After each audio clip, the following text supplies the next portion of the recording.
Salut tout le monde, j'espère que vous allez tous et toutes très bien. Aujourd'hui je vous retrouve pour partager mes lectures de janvier.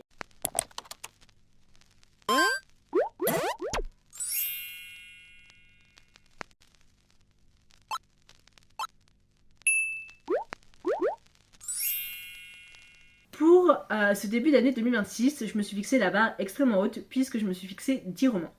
Mais d'un côté j'avais genre super hâte parce que j'ai reçu plein de livres pour Noël, parce que je me suis acheté plein de livres avec les sous que j'ai eus, et donc c'est tout que des livres qui me font envie. Et si on fait le point sur les 10 romans qui étaient dans ma palle, et ben j'en ai lu seulement que 8. Mais j'ai quand même atteint mon quota parce que sur les 2 derniers romans que je n'ai pas lus, je les ai changés avec autre chose. Donc en vrai je suis fière de moi parce que j'ai tenu mon pari, j'ai lu 10 romans pour le mois de janvier, donc c'est assez cool. J'ai eu de très belles découvertes, j'ai eu une relecture, j'ai commencé 3 nouvelles sagas et j'ai eu peut-être 2 ou 3 petites déceptions. Ma première lecture de janvier, c'est...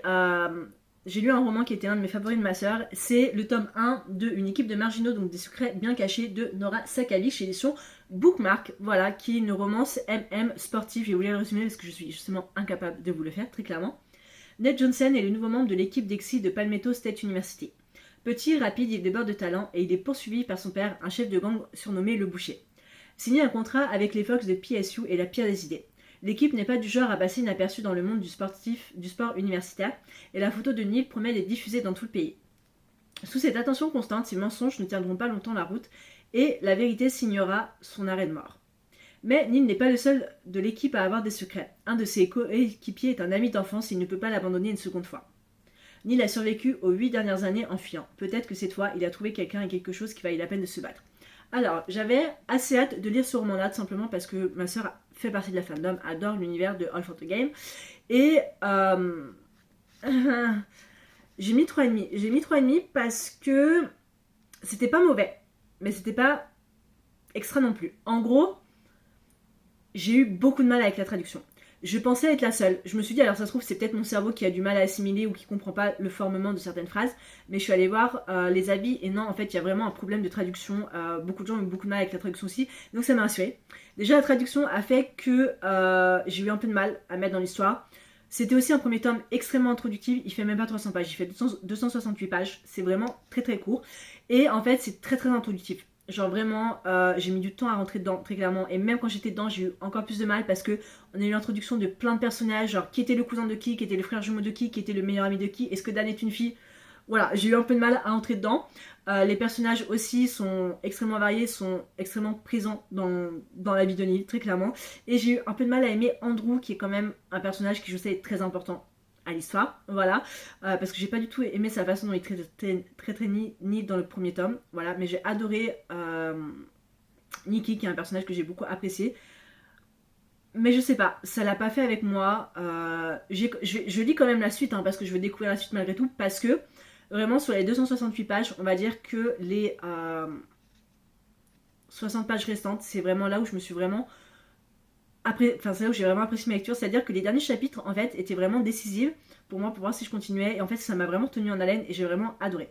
Le reste du temps c'était assez bof. Et en fait il y a aussi beaucoup, là je me suis rendu compte aussi dans le tome 2 que je suis en train de lire, il y a beaucoup de descriptions et parfois qui n'étaient pas nécessaires. En gros il y a plus de descriptions qu'il y a de dialogue, et moi c'est quelque chose que j'ai beaucoup de mal en fait avec le cerveau que j'ai, voilà, le cerveau d'autisme que j'ai. J'ai beaucoup de mal à rester concentrée sur une même page s'il y a que des descriptions. Voilà.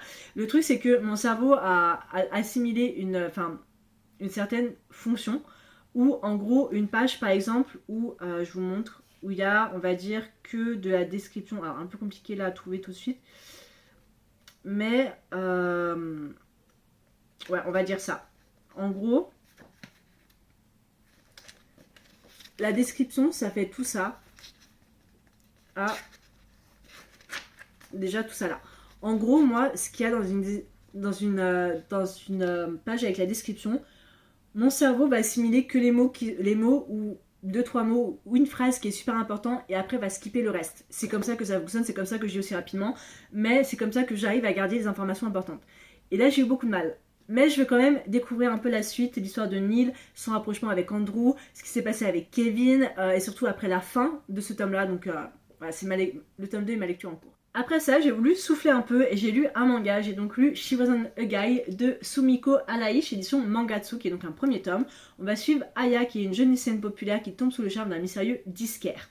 Leur passion commune pour les rocks les rapproche de plus en plus. Mais derrière le masque du disquaire mystérieux et charismatique se cache en réalité Mitsuki, une camarade de classe d'Aya d'habitude très discrète. Comment cet amour improbable va-t-elle évoluer? Aya va-t-elle accepter d'être tombée amoureuse d'une fille? J'ai beaucoup aimé, j'ai mis 4 sur 5. Déjà, les dessins sont vraiment très très beaux. J'adore le vert qui est omniprésent, hein, très clairement.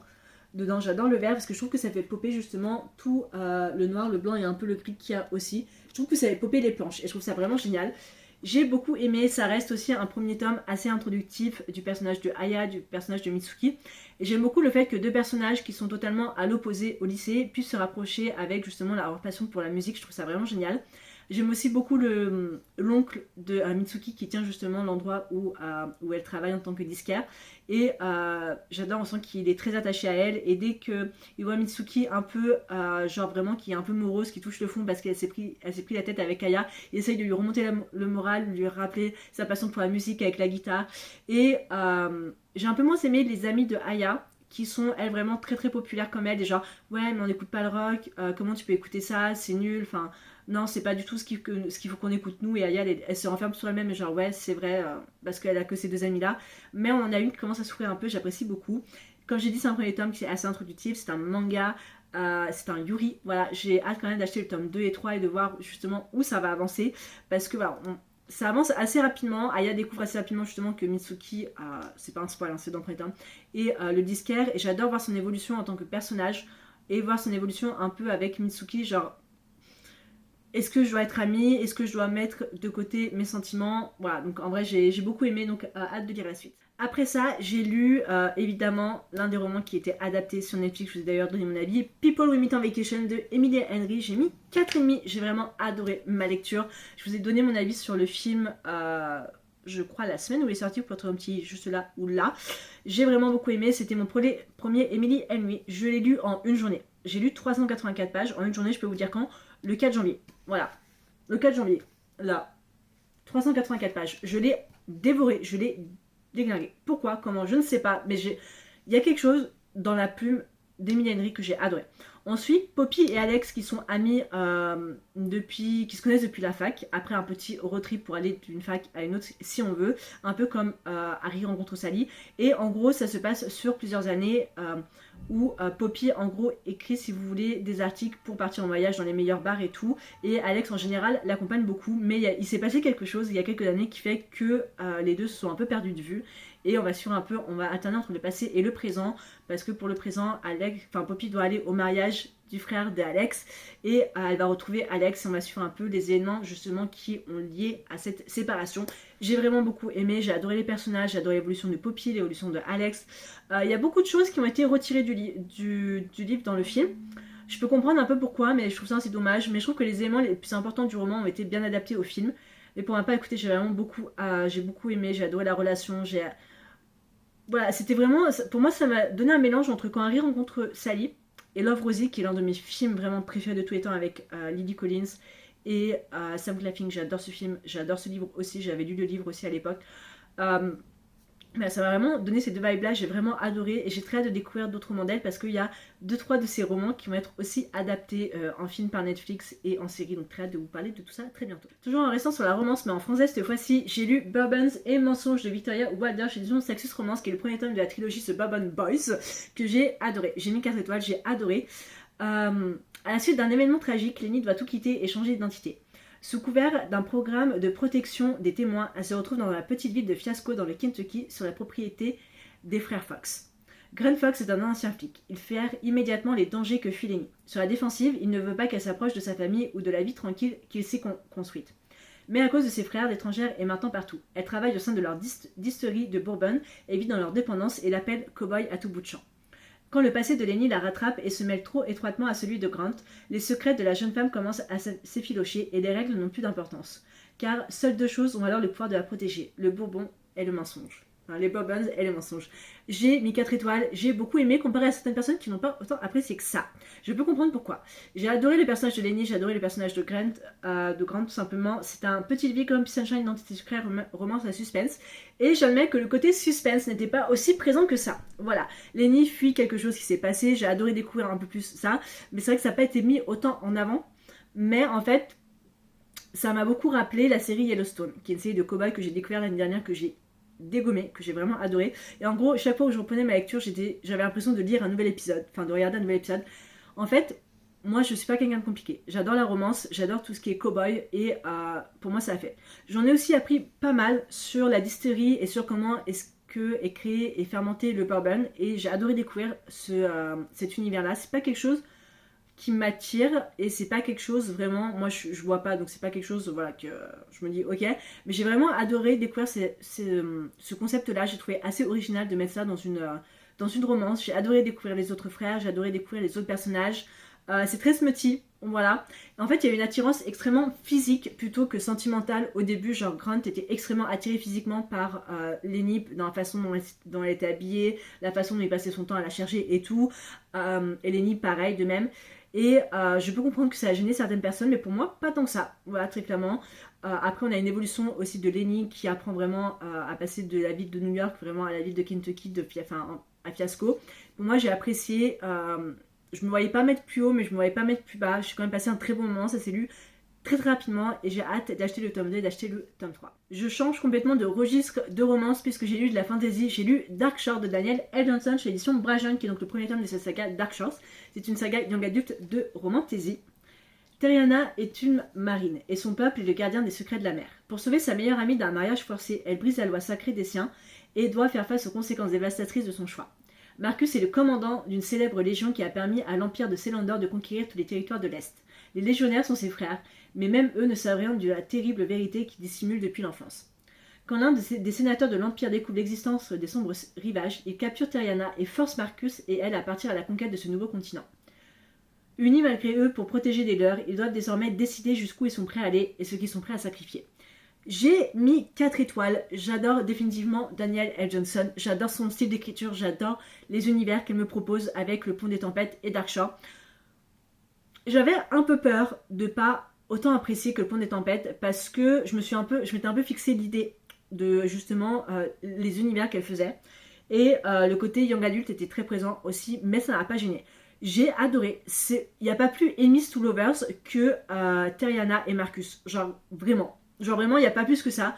J'ai adoré les personnages, j'ai adoré l'univers, j'ai adoré le côté très empire romain, parce que c'est un légionnaire, tout ça, mais ça se passe pas à la période romaine. Mais j'ai adoré vraiment tout ce côté-là, avec, je sais pas, j'avais l'impression de voir le Colisée, j'avais l'impression de partir vraiment dans cet univers romain que j'ai pas l'habitude de lire, et j'ai vraiment adoré. Tout le système aussi de magie, il y a de la fantaisie, mais vraiment très très peu en fait, et c'est ça que j'ai vraiment apprécié. Il y a toute une histoire avec les dieux des océans, avec un passage secret, avec des terres méconnues, par justement tout l'empire de Célandor. J'ai vraiment adoré l'évolution de Marcus envers son, comment dire, envers ses sentiments envers Terriana, et j'ai vraiment adoré pareil. On est vraiment sur un slow burn qui se décrit, qui arrive vraiment que vers la fin, et encore là il y a pas mal de choses, pas mal de secrets, pas mal de révélations qui arrivent, qui font que, et ben c'est pas forcément, voilà, ça se passe comme prévu, mais j'ai vraiment beaucoup adoré. J'ai adoré en apprendre plus sur Marcus, en apprendre plus sur Terriana. Tout était vraiment parfait. C'est un premier tome introductif qui, pour moi, était assez long à se mettre en place, mais une fois l'univers et les personnages et une fois que j'ai compris tout le système aussi un peu politique et de fantasy qu'il y avait, et ben j'ai adoré ma lecture. Franchement, j'ai adoré. Il m'a fallu que, bon, 4 jours de lecture, mais c'est quand même un gros pavé, hein. C'est un gros pavé de 473 pages à peu près.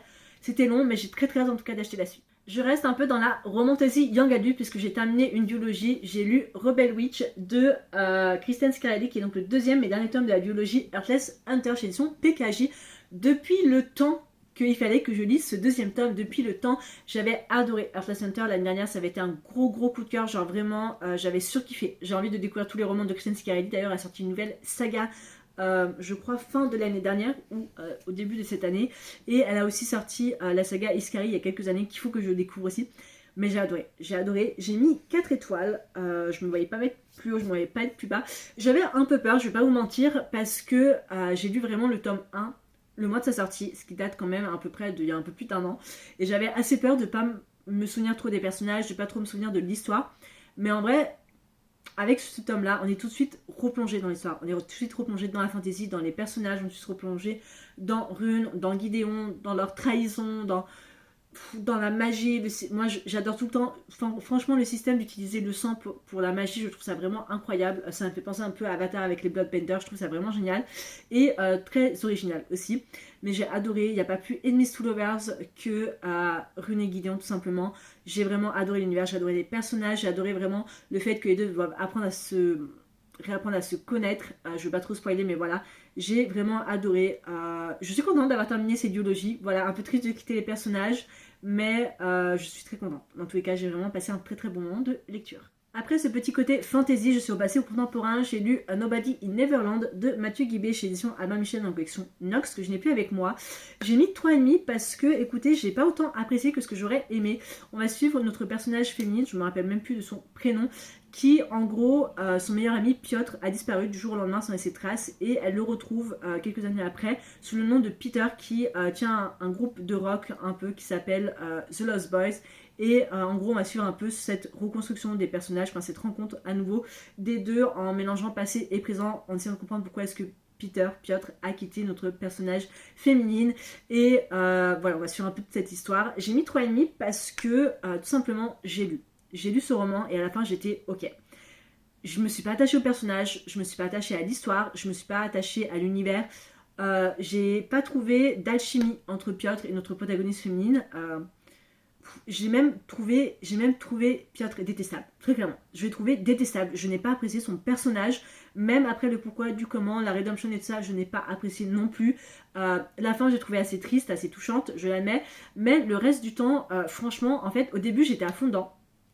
Et en fait, j'ai perdu mon envie de lecture. J'ai failli me retrouver justement en panne de lecture. Mais je sais pas, il y a quelque chose qui fait que j'ai décroché et que j'ai pas aimé. J'arriverai pas à vous dire quoi. Mais en fait, j'ai trouvé que c'était fade. En fait, j'ai trouvé que l'histoire c'était fade, que ça tournait en rond, que ça allait pas, enfin que ça avançait pas trop que ça. Et même les événements qui se sont passés et l'énorme secret que cachait Piotr, je me suis dit ouais bah ok, mais malgré tout ça t'empêche pas d'avoir fait les erreurs que t'as fait au cours de l'histoire à ta meilleure amie, enfin ton ancienne meilleure amie, et je trouve ça dommage. Voilà, je trouve ça dommage, donc j'ai revendu sur Vinted parce que j'ai pas apprécié. Et c'est dommage parce que Mathieu Guibé, j'avais adoré le découvrir avec Ningerman dans la duologie Ashes Falling for the Sky. Donc j'avais super hâte parce qu'en plus c'était une sorte de petite réécriture autour d'une mère de Peter Pan, moi qui adore ça. Donc je trouve ça assez dommage. Après c'est mon avis, vous pouvez faire votre propre avis bien évidemment, mais pour ma part j'ai pas autant apprécié que ça. Donc évidemment après ça j'ai eu une petite panne de lecture et je suis passée à la médiathèque et je me suis pris un graphique qui s'appelle... Œil de Dragon, donc le tome 1, L'Exil, j'ai mis 4 étoiles, je sais plus de qui c'est, ne me demandez pas, c'est un prénom extrêmement compliqué, je crois que c'est un prénom allemand, qui est une cozy fantasy LGBT, voilà, où tous les personnages sont des Yel, voilà, sont des Yel, et je trouve ça vraiment génial. On suit une elfe, voilà, une elfe, et elle Yel, il y a toute une histoire de magie, de concours entre la famille pour devenir un peu la reine et tout ça, et elle décide de s'exiler après quelque chose qui s'est passé après qu'elle ait perdu, que sa cousine horrible, c'est dans le résumé, hein, c'est dans le prétome, ait pris sa magie, elle décide de partir en gros un peu à la terre, vers chez nous, enfin dans la terre d'au-dessus, et elle va se retrouver voilà, emmêlée avec des histoires et tout ça, et sa cousine essaie de la poursuivre à côté, l'une de ses cousines essaie de la poursuivre à côté, et j'ai mis 4 étoiles, c'est un premier tome qui est assez introductif, j'ai adoré les personnages, j'ai beaucoup aimé les dessins aussi, que je trouve très jolis, voilà, et j'ai adoré le concept que tout le monde s'appelle Yel. Voilà, il n'y a pas plus, il y a... c'est une saga de, je crois, 5 ou 6 tomes, de graphique qui est encore en cours actuellement en France. Je sais qu'il y a que les 3 premiers tomes qui sont sortis, donc à l'occasion j'aimerais bien lire les tomes 2 et 3, pourquoi pas le mois prochain pendant les vacances d'avril. Mais voilà, j'ai quand même beaucoup, j'ai apprécié ma lecture, c'était 144 pages qui se lisaient assez rapidement. L'avant-dernier roman que j'ai lu, c'est un service de presse que j'ai reçu grâce à Glyph des éditions Chatterley. Je suis inscrite sur en gros la plateforme sur, enfin, de téléphone Glyph depuis quelques années maintenant, où en gros c'est une application de livres un peu comme Goodreads, Livre Addict et tout ça.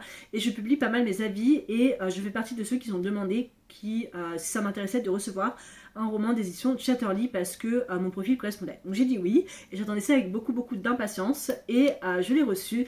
Et c'est Dating and Other Theory de Susanna Nix, excusez-moi, qui est le deuxième tome de la saga Chemistry Lesson, donc c'est l'édition Chatterley. Ingénieur en aérospatial, Esther a tout calculé dans sa vie, sauf son voisin Jonathan. Bonnet de hipster, goûts musicaux douteux, des avis sur tout leur incompatibilité est scientifiquement prouvée. Mais quand sa meilleure amie menace de retourner avec son ex toxique, Esther a besoin d'un plan d'urgence. Et Jonathan, beau gosse en quête d'expertise spatiale pour son scénario de science-fiction pour être la solution. Le marché, il joue le parfait prétendant pour détourner l'attention de sa meilleure amie et en contrepartie, Esther l'aide à rendre crédibles ses voyages interstellaires, simple comme une équation du premier degré. Le problème, les variables ne se comportent pas comme prévu. La répulsion initiale d'Esther se transforme en attraction gravitationnelle, puis en quelque chose de bien plus déstabilisant. Jonathan fait exploser ses défenses et met sa vie parfaitement ordonnée en orbite chaotique. L'amour semble plus compliqué que la physique quantique. J'ai adoré, j'ai mis 4 étoiles, j'ai adoré ma lecture. Genre, franchement, déjà c'était un deuxième tome. Donc j'avais peur de pas trop comprendre, mais j'ai appris que c'était des tomes un peu, vous savez, justement interconnectés, sans forcément, où vous n'êtes pas forcément obligé de lire le tome 1 qui s'appelle The Love Code, qui est sorti de l'année dernière d'ailleurs. Et j'ai adoré les personnages. En fait, je trouve ça tellement intéressant, toute l'histoire de Esther et le fait qu'elle soit ingénieure en aérospatiale. J'ai trouvé ça tellement fascinant parce que j'en ai appris des choses. Déjà, j'étais très, à l'époque, au collège, j'étais très fixée sur l'astrologie, enfin pas l'astrologie, l'astronomie, sur les planètes et tout ça, et j'en ai appris encore un peu plus grâce au personnage de Esther et grâce à ce roman. J'ai adoré toutes les références pop culture parce que Jonathan c'est vraiment un personnage fanat de pop culture, il adore Blade Runner, il adore tous les films de science-fiction et j'ai adoré voir lui et Esther partager justement cette passion-là en même temps. Et ce que j'ai beaucoup aimé, c'est qu'on est vraiment sur un slow burn. On passe vraiment de enemies to friends to lovers. Et c'est ça que j'ai beaucoup aimé en fait. J'ai adoré Esther aussi, j'ai adoré le fait qu'elle cherche à protéger sa meilleure amie. Elle dit ok ben Jonathan, je t'aime pas, t'as besoin d'aide, j'ai besoin d'aide, on s'aide mutuellement. Mais en fait petit à petit, voir Esther changer d'avis sur Jonathan et apprendre en fait justement à l'apprécier, si on peut dire, apprécier aussi son terrible café, apprécier toutes ces idées d'hipster qu'il a. J'ai trouvé ça vraiment génial, j'ai adoré les personnages, j'ai adoré l'univers, on suit aussi à un moment le couple du tome 1, j'ai passé tout ce moment-là parce que j'avais pas envie de me faire spoiler, parce que j'ai envie de découvrir l'univers. Il n'y a pas de smut, voilà, on part vraiment sur un début de scène, mais il n'y a pas de smut, c'est vraiment un slow burn vraiment bien mérité, où les personnages au bout, il y a un peu une sorte de break-up act, sans forcément qu'ils soient ensemble, que j'ai vraiment apprécié, et j'adore voir Esther évoluer, dire ok je crois pas en l'amour, l'amour ça peut pas faire partie de ma vie, et voir Jonathan dire bah en fait si, enfin Jonathan aussi a vécu quelque chose de traumatisant avec l'amour et on comprend le pourquoi du comment, et j'ai adoré en fait le fait qu'elle soit tellement directe avec lui et que Jonathan encaisse ça parfois mal, mais il sait que c'est vraiment génial. À un moment donné elle lui dit bah en fait j'aime pas que tu fumes, il faut vraiment que t'arrêtes de fumer, alors que les deux ne s'entendent vraiment pas, ils commencent tout juste à s'apprécier et Jonathan il fait ok et il arrête de fumer, et je trouve ça tellement génial, genre c'est ces petits trucs là que Esther commence à se rendre compte petit à petit que en fait Jonathan est là et pour elle, et je trouve ça vraiment génial, j'ai vraiment adoré. C'est un deuxième tome, j'ai hâte d'acheter la suite, j'ai hâte d'acheter le premier tome et de lire, mais j'ai vraiment beaucoup aimé. Donc merci à Glyph et aux éditions de Chatterley de m'avoir fait confiance pour ce roman-là, parce que j'ai vraiment adoré. Ma dernière lecture de janvier, ça a été une relecture parce que Bridgerton, ouais, vous savez, j'ai lu An Offer from a Gentleman de Julia Quinn, qui est donc le troisième tome de la saga de Bridgerton, qui est donc le tome sur Bénédicte et Sophie. En gros, on va suivre Bénédicte, voilà, qui vit sa vie de personne qui décide d'aller coucher à droite à gauche, qui vit sa vie de peintre, voilà. Et on suit Sophie, en gros, qui est un peu servante pour sa belle-mère et ses demi-sœurs après la mort de de son tuteur. Voilà, et ce qui se passe, c'est que il y a le bal organisé par les Bridgerton. Sophie décide d'y aller en se faisant passer pour une autre personne, bien évidemment, parce que c'est un bal masqué. Et la belle-mère de Sophie découvre le poteau rose au bout d'un moment, décide de la mettre à la porte. 2 ans après, pas tout.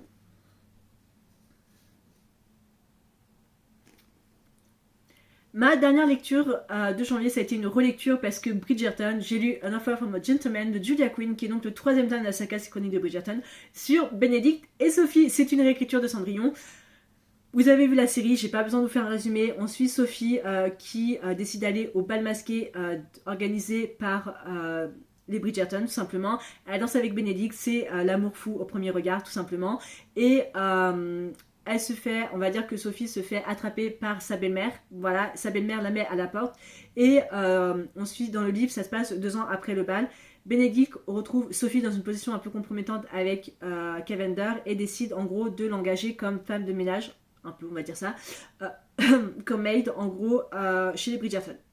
Et on suit la romance entre Sophie et Bénédicte, mais Bénédicte ne peut pas oublier la femme qu'il a rencontrée au bal masqué, et on suit un peu un truc amoureux entre les trois, sachant que Sophie est la même personne, donc voilà. J'ai mis 4 étoiles, comparé à ma première lecture qui était 4,5 ou 5, mais je pense que mon niveau a assez... Enfin, mon niveau d'annotation a assez baissé, mais j'apprécie toujours autant cette lecture. Je comprends pourquoi est-ce que les gens dans la série étaient genre mais Bénédicte a dit à Sophie d'être sa maîtresse, mais quoi, c'est tout à fait normal, voilà. Mais j'apprécie toujours autant l'univers, j'aime beaucoup comment est-ce que la série a très bien pris des moments extrêmement importants du roman pour le placer dans cette première partie de la saison 4. J'ai adoré ma relecture, voilà, tout simplement. Dès qu'il y a une saison des Bridgerton qui sort, je fais une relecture, j'ai adoré. Je peux pas en dire plus, mais regardez la saison 4.